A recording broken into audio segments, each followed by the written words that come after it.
states that men and women are equal before and under the law, and where gender inequalities exist, the Constitution provides for the implementation of affirmative measures to address these imbalances. In the last few years, protection of women's and girls' rights have been put in place, namely the 2010 Law on Domestic Violence and the 2011 Domestic Violence Regulations, the Anti-Genital Mutilation Act of 2010, the Anti-Trafficking in Persons Act of 2009, and the Equal Opportunities Commission Act in 2007. Despite these efforts by the government of Uganda, there are so many areas that need desperate attention as to better the status of women in this country. In line with today's discussion, we seek to critically fix our focus on two areas that require urgent redress. These are the worrisome gender-based violence against women and the related consequences of aggravating HIV, stroke, AIDS infections amongst those GBV-affected women. Violence against women and girls constitutes a major obstacle to the empowerment of women. According to the 2012 Uganda Domestic Health Survey, 56% of women aged between 15 to 49 have experienced physical violence at least once since age 15. One of the factors behind this high prevalence rates is the widespread cultural acceptance of such violence. According to the Uganda Police Force 2014 Annual Crime Report, defilement is the third most common crime reported to the police. However, the conviction rate for rape and defilement cases stands at 0.8% and 1.8% only, respectively. On top of the multitudinous stakeholder efforts undertaken by government and several other civil society organizations in assuaging the plight of women suffering from violence and HIV/AIDS, a particular community organization in Uganda called Reach Out Mbuya is helping to pragmatically provide solutions. NTV, in partnership with Reach Out Mbuya HIV Stroke AIDS Initiative, bring to you this discussion on how we can take stock of the progress made on women's right to health, how to combat gender-based violence, and reduce HIV/AIDS infections. Follow and engage with us on this discussion on our Facebook and Twitter platforms. You are welcome.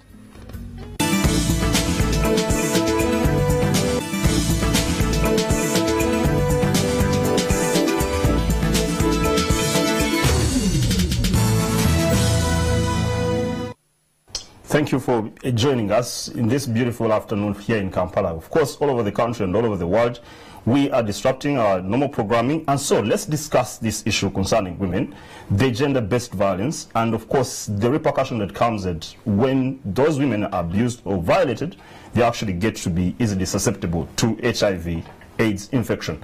In the studio, I have great partner, resplendent ladies who have joined us in support of this discussion, and they're coming from Reach Out Mbuya AIDS HIV Initiative. And on my extreme left, I have the lady called Cinderella Arena, the Strategic Development Officer, Reach Out Mbuya organization. Cinderella, you're welcome. Thank you very much. Okay.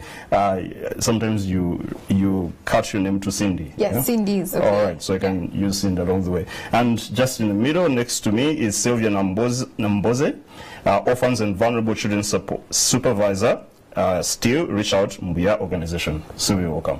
Thank you. It's Nambozo. Nambozo. From Eastern Uganda. All right. Thank you very much. Apologies on that particular misspell of your name. So let's go straight into the discussion. Cinderella. First of all, just for purposes of respecting your partnership here, so give us just an overview of what Reach Out does and how far you've gone with dealing with your mandate as an organization. So Reach Out Mbuya Parish HIV/AIDS Initiative is a community-based, faith-based organization. Reach Out was started in 2001. Our organization started with just 14 clients. We are affiliated to Our Lady of Africa Mbuya Catholic Church, and our operations are in the catchment areas where we have slum and less privileged members of our communities. In Kampala, we are operating in Nakawa Division, areas like Acholi Quarters, Kasokoso, Banda, and other areas surrounding Kampala. We also operate in Wakiso, Nakasongola, Nakaseke, and Luwero. Reach Out Mbuya is a direct service provider for HIV/AIDS services. We operate in cooperation with the Ministry of Health and other development partners. Now, since 2001, Reach Out has served more than 10,000 clients. That means we've provided direct service provision to persons directly affected by HIV/AIDS, that means clients who are positive and enrolled in care. We do also support other members of that household affected by HIV/AIDS. And since inception, we've served more than 15,000 orphans and vulnerable children. Now, a couple of these children emerge from vulnerable households. And at Reach Out, we care about the less privileged members of society. So when you say vulnerable households, what do you mean? Vulnerable households, so in line with operations of Ministry of Gender, Labour and Social Development, we have criteria to determine vulnerability of a household. And one of those key issues in the core assessment points is HIV/AIDS. So when you have a typical household that has been raided by AIDS, we know the epidemic has been in this country for quite a while, and it has ravaged so much of the social fabric. So at Reach Out Mbuya, a typical vulnerable household is that household that lives on less than $1 a day, that household whose head or member is directly affected by HIV, that means they're HIV positive. In the same household, you find a member who is in need. That means they're unable to meet their core social service areas. Yes. So your vision states that you're community free. You want a community free of the spread of HIV, where those persons already infected and affected by HIV are living positively with an improved quality of life. Yes. So do you feel you're actually meeting that mandate, that kind of aspiration in that vision? Globally, we are fighting hard to end AIDS by 2030, and Reach Out Mbuya is one of those organizations that are striving to end AIDS. So in our mission, every day we work hard to ensure that all our communities are free of AIDS. Good. And I'm happy to highlight that the first client to benefit from the PEPFAR USAID PEPFAR funding for antiretroviral treatment is a Reach Out Mbuya client. Yeah, the PEPFAR, which was initiated by President George W. Bush. Okay, thank you, Cinderella. Let me come to Sylvia. So, Sylvia, with the prevalence of HIV, people living with HIV in 2015 here in Uganda, we're about 7.1% of course, the entire population, okay? And globally, it was 1.5 million of those people. And so we're asking ourselves, there are so many efforts that have been put underway by a multitude of interveners, including central government, including global players. Our current programs, these interventions that are being done, really effective? Are they working? What is your prognosis about this whole thing? The efforts that have been put in place both globally and nationally are working. We can see results. As we speak now, for example, as Reach Out, we boast over zero transmission of mother to child, a program that was spearheaded by our First Lady, Mama Janet. That is evidence that the efforts are working. If you're having zero transmission of mother to child of HIV, then that shows you that efforts are absolutely working. In the past, we had very few people accessing antiretroviral treatment, but now with availability of funding from the US government and the many CSOs all over the country, services have been taken closer to people that need them. And now we are striving to achieve our dream of the 90-90 because the services have been brought closer to the people. So I totally confirm that these efforts are working, and the Ministry of Health is taking lead to collaborate these efforts, where we regularly meet as stakeholders to share information on statistics and who are most affected. As we know right now, girls and women between 19 and 49 are most affected by the virus, and efforts are targeting such people. But we're also cognizant of the fact that men are missing out on HIV prevention and response. So CSOs and government is tasking all partners to ensure that men are brought on board so that we can achieve the 90-90-90. So you imply that the disinvolvement of men in the arena of fighting against HIV and AIDS is the one which generated the population of 1.5 million in Uganda to be HIV infected. Because 1.5 million people having HIV in a country like ours, which is just literally about 4.4 million and something, 40 million and something, is quite worrisome. It is. So are you saying the men are the problem? or the intervention? No. Initially, if you knew, the HIV interventions were concentrated in urban areas initially, and there were many myths surrounding HIV. Many people thought this was a traditional issue, you know, and they had different interpretations. But with sensitization, massive one at that, and availability of these drugs, we've been able to disapprove some of these myths, and people have been able to come out and receive these services. But also the pioneers, we've used peers, people who are able to come out and speak about their HIV status. So initially there were issues of stigma, but also lack of information. People did not have sufficient information about HIV, but all this is being addressed. So we cannot just tailor it down to only men. All right, just 2 minutes. What is your take on that, Cindy?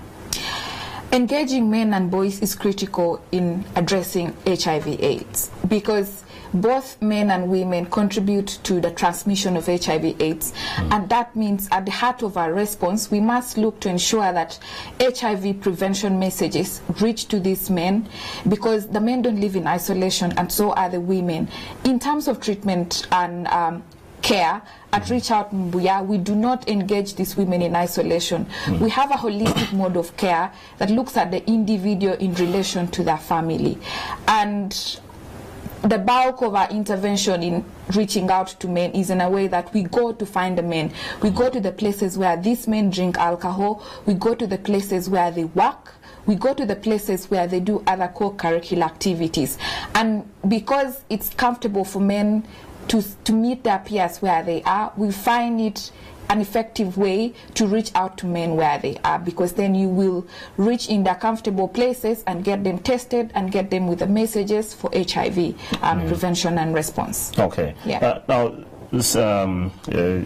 Sylvia. Yeah. Just again, of course, you touched on the issue of the 1990 agenda. So the United Nations AIDS Commission or agency set up a dream, a big kind of aspiration, saying that they needed the HIV epidemic to be eradicated by 2030, between 2030 and 2040, and they set up a 1990 ambitious treatment target to help end the HIV/AIDS epidemic. So implying that by 2020, 90% of all people living with HIV will know their HIV status, that by 2020, 90% of all people will be diagnosed, rather with diagnosed HIV infection will receive sustained antiretroviral therapy, and same, by 2020, 90% of all people receiving antiretroviral therapy will have viral suppression.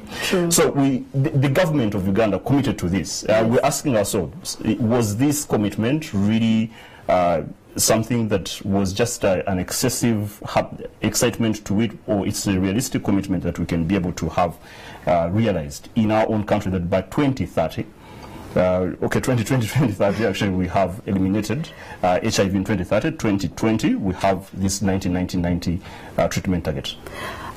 The 1990 target, I think, is very realistic, and I think it was worthwhile for government to commit to this, because the major challenge we're having is people not being able to know their HIV status and being diagnosed late, and often cases we were losing some people because of that, because by the time they seek your services they have full-blown HIV. And for your information, as we speak now, the target is being revised to 95, 95, 95. But that is not official. Yes, because from the information that we are sharing as partners coordinated by the Ministry of Health, we realize that the target is achievable. And what does it mean? So is it revised locally, or you're talking about no, the it's globally. That's the chart that it is globally, because it was set globally, so if it's in the process of being revised globally as well.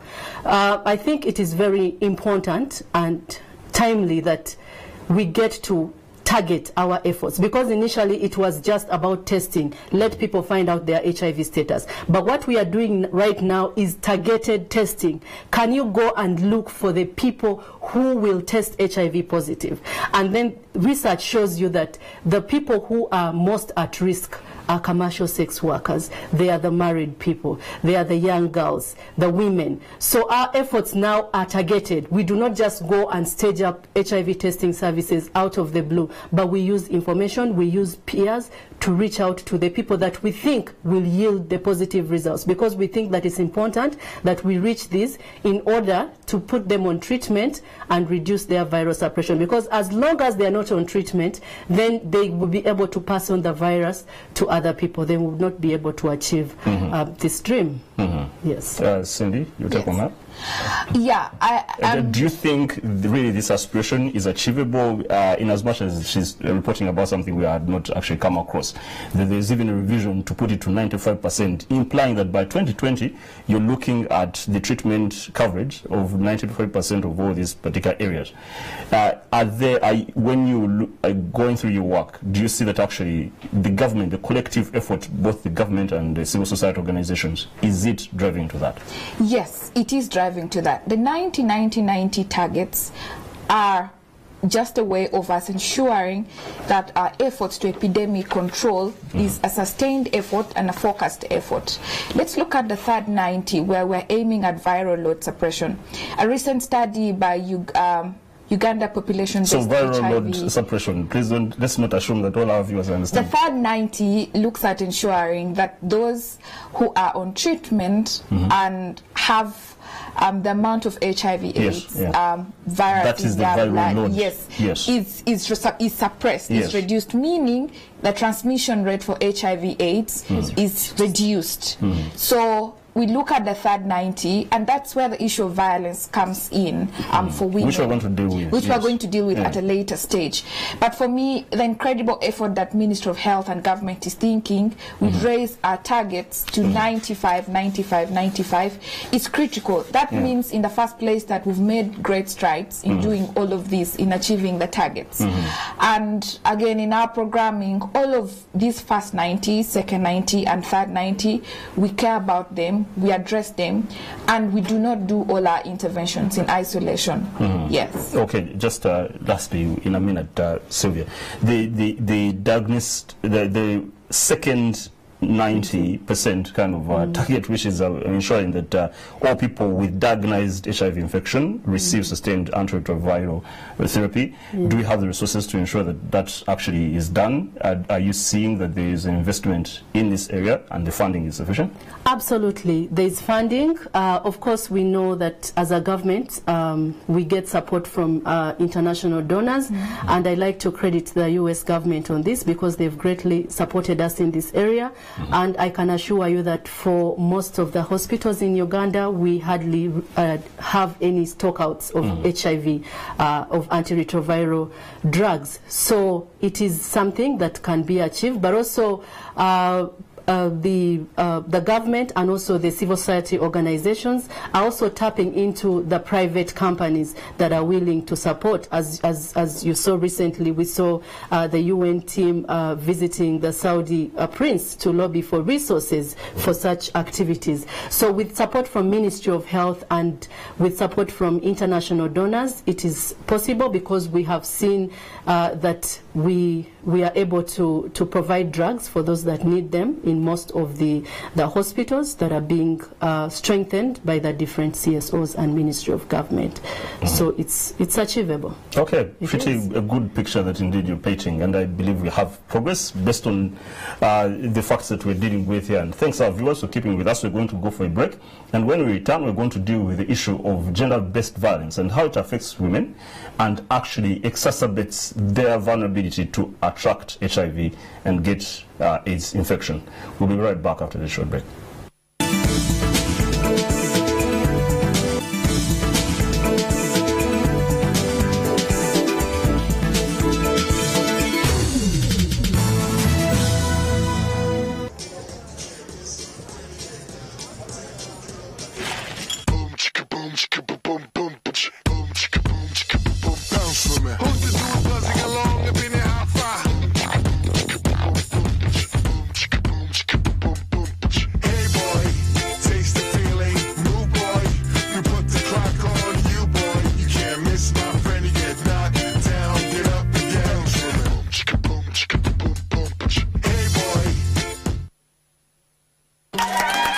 globally. I'm helping Ugandans make the smart choice.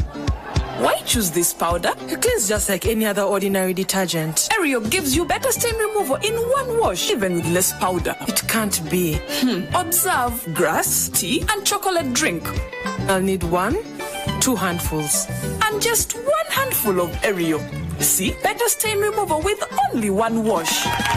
It's the smart choice for sure. Ariel removes tough stains in 1 wash. Do you wanna dance?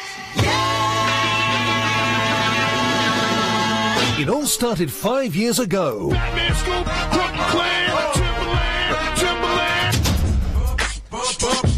It took the country by storm. Dance was redefined, and now the return of Hot Steps. If you're born to dance, send us your audition video. Hot Steps Season 5. Hot as it sounds.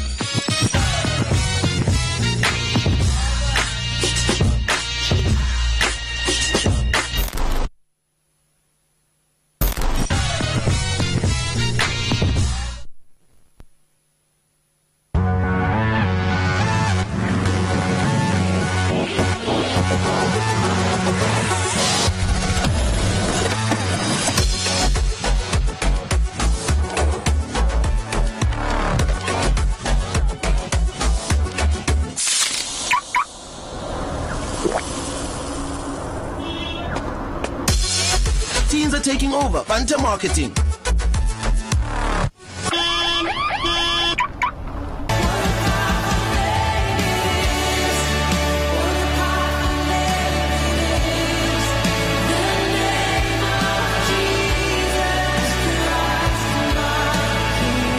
Raise the praise.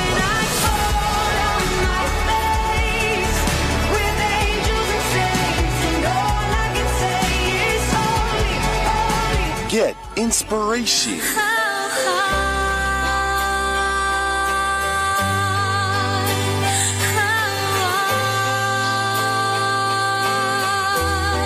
Rise up every morning with a song of praise to the Lord.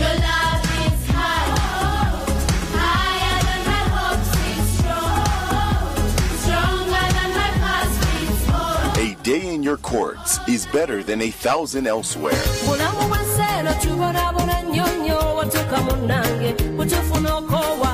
Soul Moment, every Monday to Friday at 6 a.m.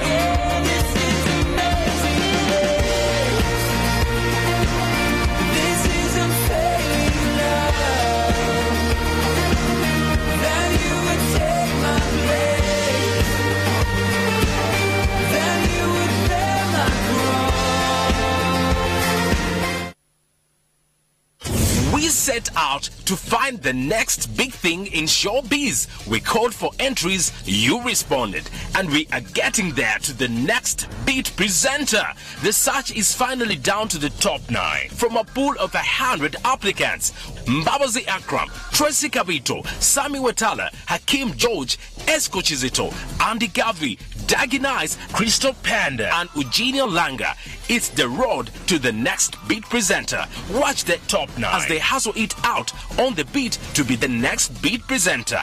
Every day we will showcase one prospectus presenter on the beat for you to choose who the next presenter should be. It's time to vote. Go down to your messages, type beat, leave a space, I vote for, leave a space, type the name of your favorite contestant and send to 6565. Alternatively, go to the NTV The Beat Facebook page, look for the next beat presenter poll and vote for your favorite contestant. Remember, your vote counts. May the best presenter win.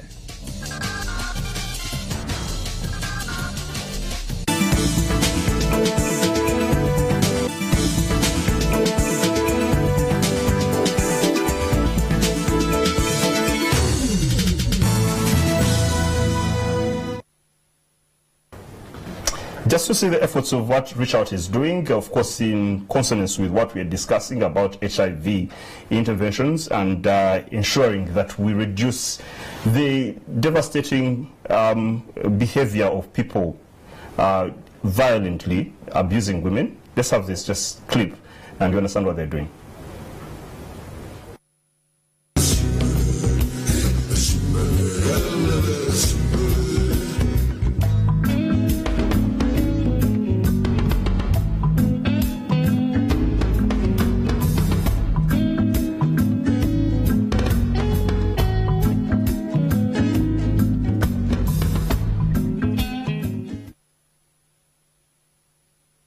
Reach Out, in my eyes, is a totally community-based program in every sense of the word. We are living within our community. Our patients are, or clients, as I like to think of them, are all from here. And so we know each other and we help each other, not only with the medical issues, but when you work with poor people, you really have to look at the whole part of the family as well, of the food, and how they can participate in the community. Reach Out is a faith-based organization, and it started in this place of Mbuya. It started in this church way back in the year 2000. The situation of HIV/AIDS in the whole country was very, very bad. I came to Uganda in January 2001. I first time met Father Joseph Aketi, the parish priest of Mbuya Parish. He said, "I want to meet you, doctor, because I'm giving the last sacraments to people in the community, and 2 months later they are up singing in the choir. What is happening?" And what was really happening was that because of people were not dying of their HIV/AIDS per se, but the opportunistic infection, which we could treat. And Father did then the beautiful thing that he invited us to come and make a clinic in the church, and that was just in the bottom under the church, a proper church, a couple of rooms, and we could start clinic.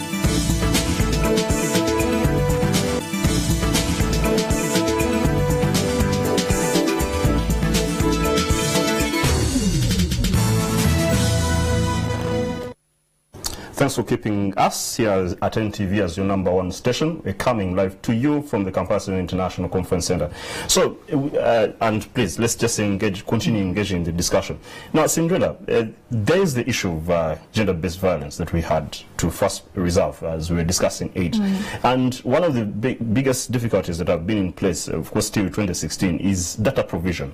The availability of that data was notoriously very difficult. However, of course, we currently now have the Uganda National GBV database, which is a functional and innovative system currently operating in 73 districts. It's been reported because when there was a Status of Women conference in 2016 in New York, it was unveiled, and the countries there, they committed to actually sponsor it.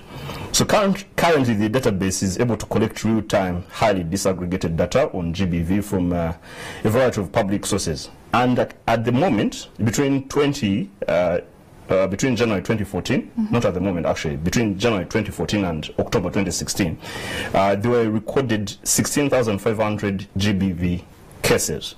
And 81% of those survivors were women, which is incredibly saddening, and 19% were men.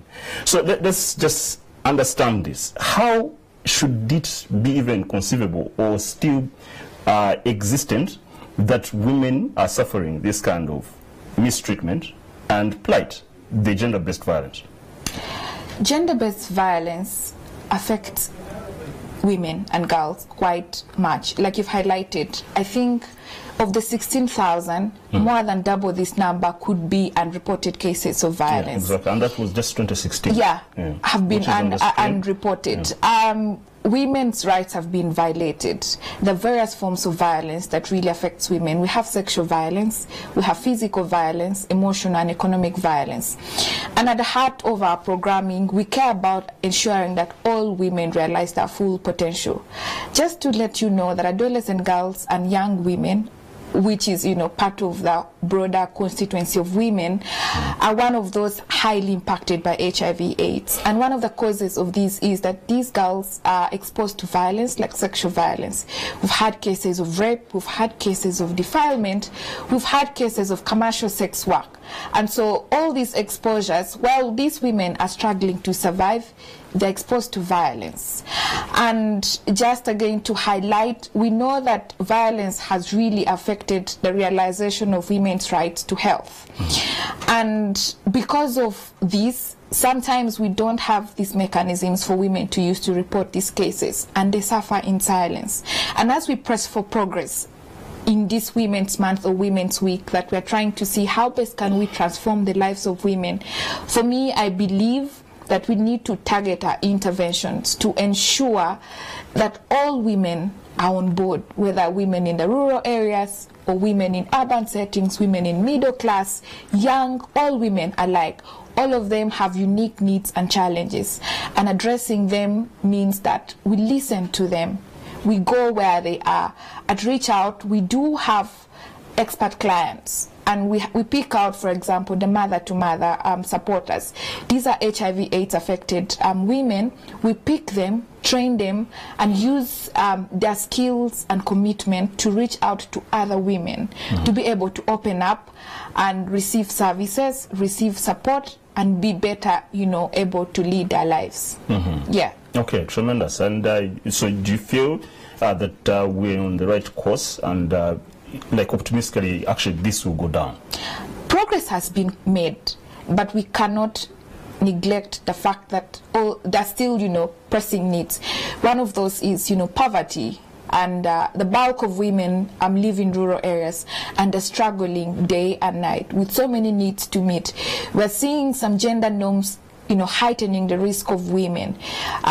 We talked recently about this issue that we have men who do not provide for their families, and they leave these women suffering. A lot still needs to be done to improve, the lives of women. Okay, yeah. Thank you.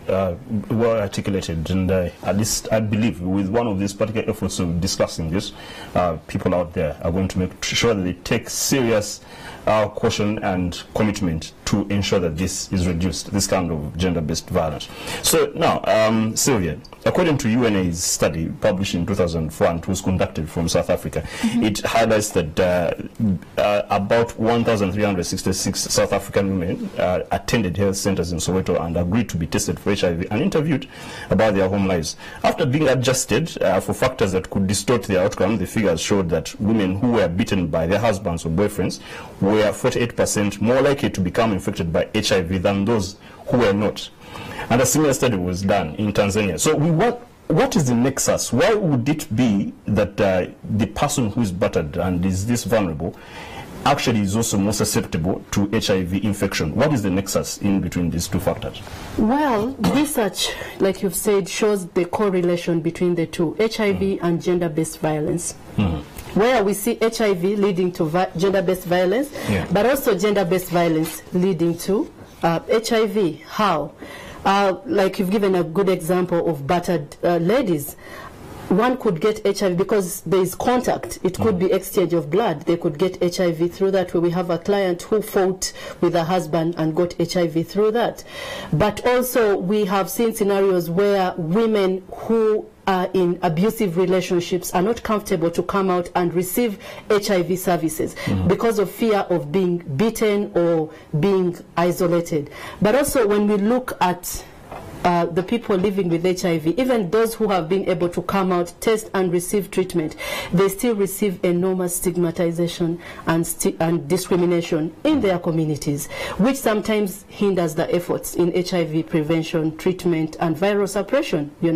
If someone will be blamed and be criticized for seeking treatment, then they rather not. But look at a mother who is constantly being beaten and probably she's pregnant. She may not seek treatment, and what will happen? She's likely to pass on HIV to her unborn child, which then frustrates the efforts of our dream of the 1990. So it is very important that we recognize the fact that HIV and gender-based violence are related, but then HIV does not exist in isolation. There are many factors surrounding HIV, and we cannot think that by merely testing and providing people with antiretroviral treatment, it is enough for us to achieve viral suppression and achieve our big dream of the 390s. But it's important that we address all these other factors. Can we look at gender-based violence? What is causing it? Cindy talked about poverty. Yes, but there are also society norms that put men way above women and look at women as property. Now, a woman will need to consult her husband on everything. We have seen women who walk into our clinic and test for HIV. They test positive, but cannot go home and disclose these results. And this frustrates the HIV efforts, because if she cannot disclose to her partner, then she's exactly. But also, he could be living with HIV but has not tested. Then she will be reinfected. Much as she's on treatment, she will be reinfected by her husband who is not on treatment. So it's important that we recognize all these other factors, GBV inclusive, that affect efforts in HIV. It could be nutrition. If our people do not have enough food, then they will not even bother to swallow the drugs. They'll tell you, I cannot take those strong medications on an empty stomach. So they will shun the treatment. And what will happen? The virus will increase. And before we realize it, they are spreading it, but they could be also losing their lives. So it is important, but like Cinderella mentioned, when it comes to sexual violence or issues of violence, people do not want to come out and speak. But you also pity the ladies. Most of them rely on their husbands for economic survival. So we have worked with the Family and Child Protection Unit of Police, where they tell you women come and report gender-based violence, but they'll just stop at telling you, I came to report this case, but do not summon my husband, let's not talk about it. But just in case something happens to me, you know that my husband has been battering me. Now that frustrates your interventions, because without her consent, you cannot summon her husband, and then she will continue being battered, you know, and then she will not seek treatment. Or if she's getting the treatment, she may not be free to swallow her antiretroviral treatment, you know. So it is important for people to come out, but it's also collective effort that we address these issues. It's not just about reaching out to the women. Yes, we will sensitize, but what have we put in place to make sure that those who already are experiencing violence can receive the necessary support? How can they be treated for the wounds that they sustain? If a girl has been defiled, can she be able to access the post-exposure prophylaxis so that we can contain the virus within 72 hours and save her life, you know? So all these efforts need to be put in place. Without that, we'll not achieve this dream. Tremendously well said, and the good thing you're doing something. So Cindy, just in a couple of minutes, what exactly actually are you doing, just in supplementation of what the video introduction was doing, has reached out to make practical intervention in this particular area of HIV infection and, of course, the abuse of women? At Reach Out Mbuya, we do utilize the gender transformative intervention model. And that means at the heart of our intervention, we look at men and women as partners in addressing violence issues.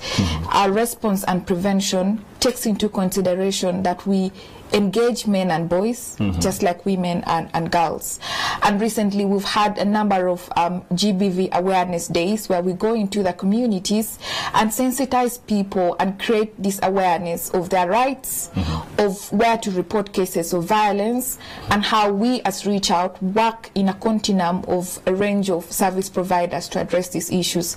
So we do work with police.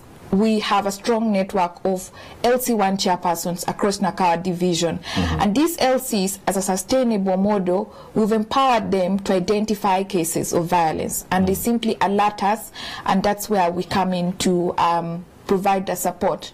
But also, all our clinical and medical teams have been trained, and that means they do not only have the medical lens to look at an HIV/AIDS or health issue for any woman walking in for service, but also have the gender lens. We've done trainings on gender norms, and so they're able to detect any case of violence that has happened.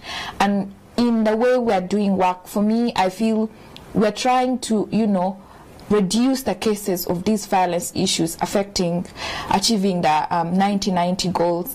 Like I mentioned, the third 90 cannot be achieved. We cannot reduce viral load suppression if we do not deal with underlying issues in communities. We cannot ensure any woman lives and gets to her full potential if we don't listen to these women. If they have violence issues at homes, we have a strong community network that goes in to speak to these women. We do village meetings where we listen and get feedback, and through, you know, building that relationship, with our clients, with women and girls whom we work with. We get sustained impact, we get incredible results, we get to meet their needs in a comprehensive way. Okay, thank you so much. Let's go for a break and then come back and just see how we broadly summarize on this particular matter. But so far, pretty comprehensive and informative. Thank you, our viewers. Just after this short break, we'll be back.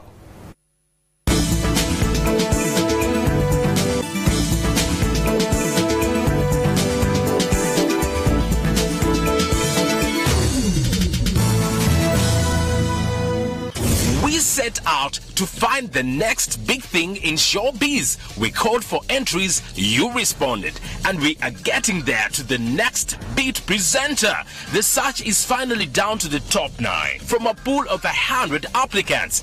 Mbabazi Akram, Tracy Kabito, Sami Wetala, Hakim George, Esko Chizito, Andy Gavi, Dagi Nice, Christoph Panda, and Eugenia Langa.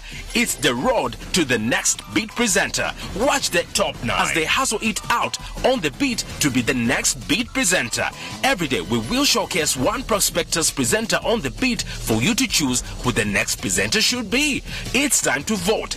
Go down to your messages, type beat, leave a space, I vote for, leave a space, type the name of your favorite contestant and send to 6565. Alternatively, go to the NTV The Beat Facebook page, look for the next beat presenter poll and vote for your favorite contestant. Remember, your vote counts. May the best presenter win.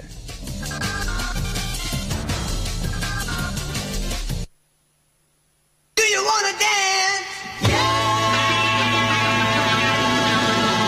It all started 5 years ago.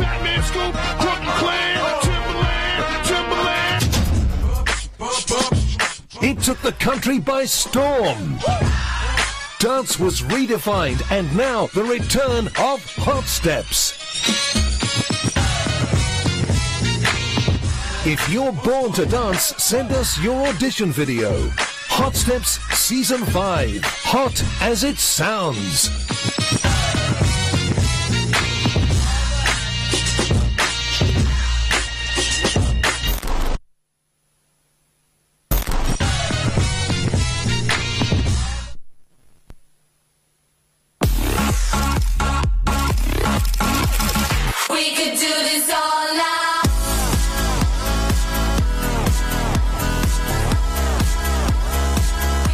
One thing I like about Ugandan people, they love what is worth their money. You look good tonight. Log in for the glitz and glamour. I don't want to say there's any extra about me. I'll just simply say I thank God for everything that happens in my life. The pomp and the most flamboyant people and events. I'm not going to say we lost. We are the same team, meanwhile. We won. Vinka the boss man, and you're watching Login Extra. To some people, singing is a career. To me, singing is a hobby. Every Wednesday, 8:05 p.m. Love everybody. Straight away. Love it, Tina. For some reason, your boyfriend calls me his worst nightmare. I have no boyfriend, guys. Disclaimer. Login Extra. Every Wednesday, 8:05 p.m. only on NTV. We can do this all night.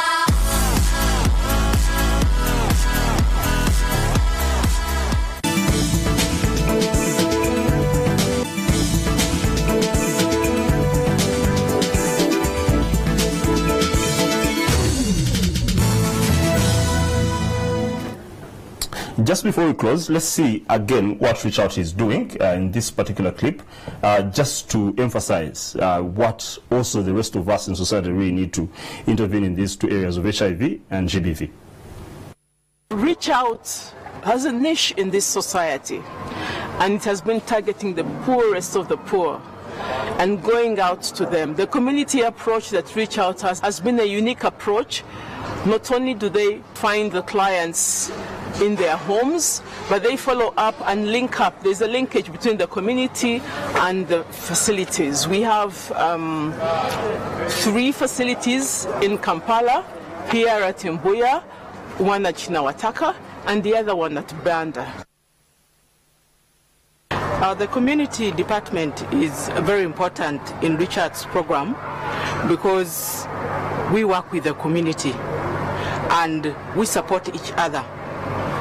Reach Out provides treatment, yes, but we know that the environment around the individual affects the uptake of the drugs. So we go out to the community to ensure that the clients are supported.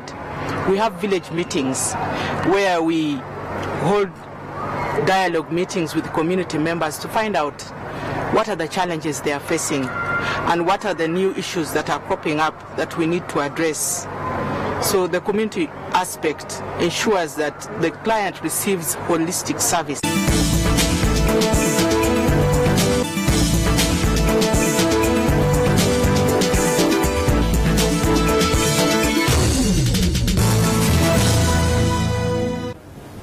Thank you, our viewers, for keeping with us and keeping us as your #1 station. This is NTV, and we're discussing GBV, HIV/AIDS relation, and how we can indeed decrease or combat this. So, Sylvia, just help us, just as we're wrapping up this whole discussion, what other measures, practical measures, are needed to ensure that we increase the rate or simply escalate the efforts of whether the intervention measures to reduce or just curtail this particular problem? Okay, in addressing gender-based violence in relation to HIV, it is very important that we start with the ordinary person. If it is girls and women, as highlighted by statistics, that are most affected by these two major issues, it is important that we design programs that empower them. One, they need to know that they have rights, you know, and they need to know the risks at hand. But most importantly, they need to know how to prevent gender-based violence and HIV. You can prevent HIV by, first of all, knowing your HIV status. And if you're positive, of course, the health workers will enroll you on treatment and support you through your treatment. If you're HIV negative, they will still provide you with information on how to remain negative for the rest of your life. And then for those who are HIV positive, they need to know that it's not a death sentence. Life goes on after HIV. An HIV positive mother can give birth to an HIV negative baby. And then we need to also watch over each other. I'm a neighbor and I'm seeing issues of violence occurring in my neighbor's home. What am I doing about it? You know, right from the community. When I report this case to the LC, I expect the LC to do something about this case, you know. From the LC, if it's something he cannot manage at his desk, can he refer it to police? There's a whole designated department to handle that, the Child and Family Protection Unit. Now, when it gets to police, I know with all the challenges that you are faced with, can you please accord the necessary attention to these issues that affect the family? You know, so that people do not feel discouraged and lose hope in police. Because we've had scenarios where they say, even when we report issues of child neglect, they have not done much, you know. And then police will also present their issues of lack of funding. They will tell you, in most cases, there is money to go and combat a riot, but there is no money to go and address GBV issues, you know. If you report a GBV issue, they say there is no fuel in the car, you know. And this poor lady who has come to report the lady has no money. Exactly, you know. So can all of us do what we are supposed to do? Can government ensure that this particular area, because it is no secret that the Ministry of Gender, Labour and Social Development is one of the least funded ministries in this country. Can we accord gender-based violence the necessary attention that it deserves? Can we allocate money so that those who are seated in those offices can go down and address the issues that affect women and young girls? Wow. This is very important. Brilliantly done, and I hope the people in power are heeding to this particular call. Now, lastly, Cindy, you're doing a great job, and I think anyone who is watching, they must appreciate your efforts. And you have a report which was issued in 2016, just enumerating the great things you've done.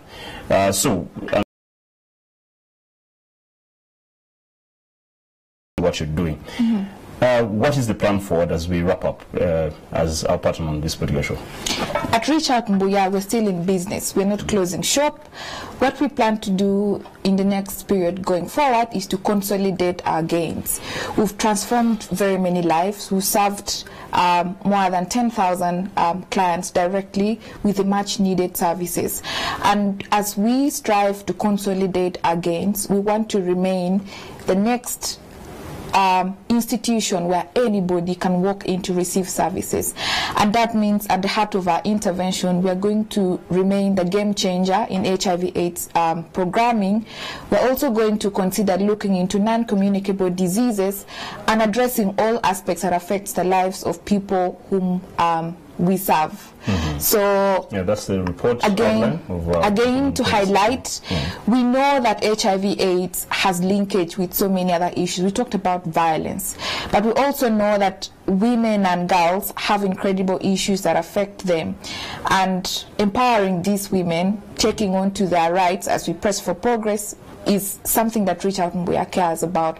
We're a community-based organization, we're a faith-based institution, and all our interventions takes care of an individual looking at the spiritual, emotional, and medical needs. And we'll keep pressing for that and consolidating our gains going forward. Yes. And on that note, indeed, just have to appreciate you. You've been such very articulate, very passionate, and brilliant discussants on this particular heavy matter of general national, of course, and international concern.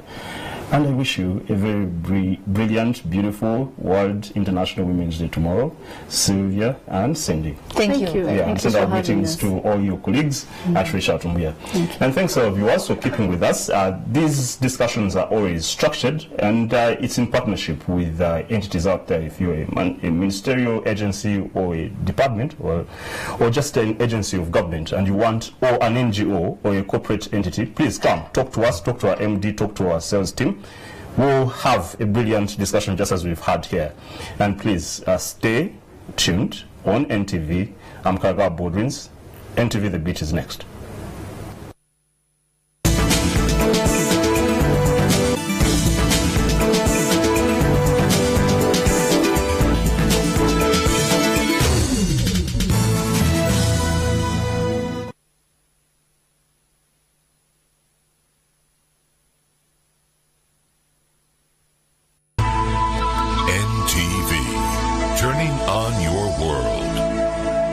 The Timeline is brought to you by Everywhere You Go. Go TV! Live it, love it! Now, the Inspector General of Police, General Kale Kaihura, and the police force have not been the most famous institution on the internet. Failure to be able to provide some results on murders and kidnapping has left a lot of people online angry and rather distasteful towards the internet. But as they say, there is always a light at the end of the tunnel. Cue womaning in the streets. I'm Gucci Daudi, and welcome to the show.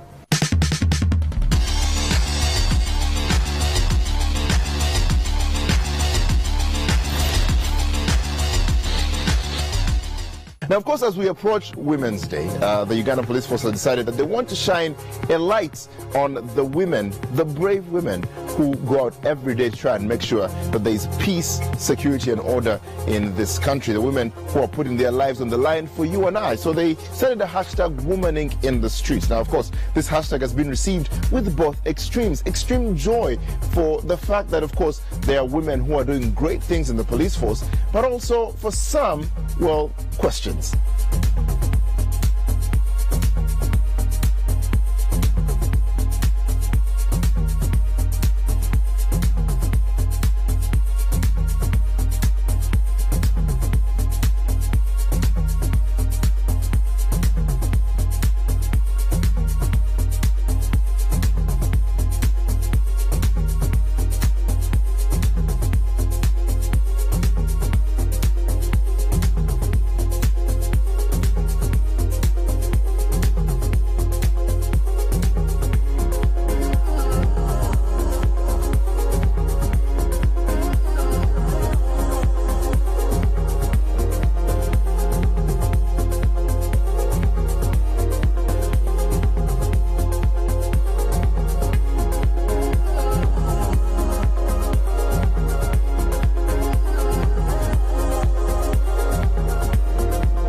of course, that's all the time we had for. Thank you so much, even you at home, for joining us. Don't forget, you can keep your views and comments coming through at the Timeline 256 on our Facebook and on our Twitter. You can also subscribe to our YouTube channel. That's at the Timeline 256. And don't forget to get on the pulse, star 157 hash, to get your latest proggy and exclusive data bundle. You can be able to stream music on there and also get, invite some of the best parties you'll ever be at. And GoTV still bring you action-packed entertainment. 73,000 shillings gets you a GoTV decoder, and it comes with 1 month subscription on GoTV Max and free installation. Definitely, you get to catch up with your action movies, your reality, and your La Liga. So what are you waiting for? From me here, David, goodbye, God bless you, and have yourself a fabulous time. Till next time, catch you on the Wild Wide Web. Peace. That Timeline was brought to you by... I don't need to be on the list. I'm on the pulse. Have no fear. Hit star 157 hash to join MTN Pulse. Everywhere you go. You and GoTV are a match made in heaven this month of love. So stay connected and see all the spectacular entertainment this month on GoTV. GoTV. Live it. Love it.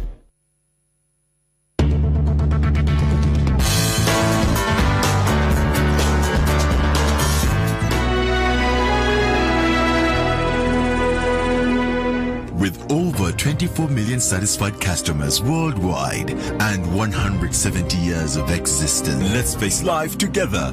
Turinawi.